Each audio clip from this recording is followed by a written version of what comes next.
আর second রাউন্ডের প্রথম match and derby. তো আমাদের কাছে এই 3 পয়েন্টটা প্রচুর ইম্পর্টেন্ট টিমের মোরাল বুস্টের জন্য।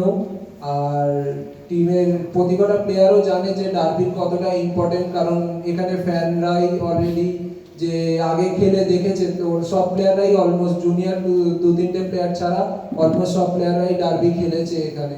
তো তারা জানে যে ম্যাচটা কতটা ইম্পর্টেন্ট। লাস্ট টাইম ডার্বি যখন খেলেছিলাম তো রেজাল্টটা মনে হয় 1-0 ছিল, আর আমাদের টিম জিতেছিল ডুরান্ড কাপে ফাইনালে। তো নন্দকুমার কি করেছিল আমি জানি না,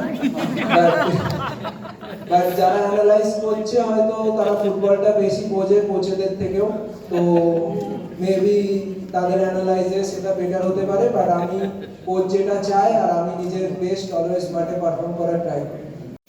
কালকে দেখবেন কিরকম খেলা হয়, তারপর অ্যানালাইজ করবেন।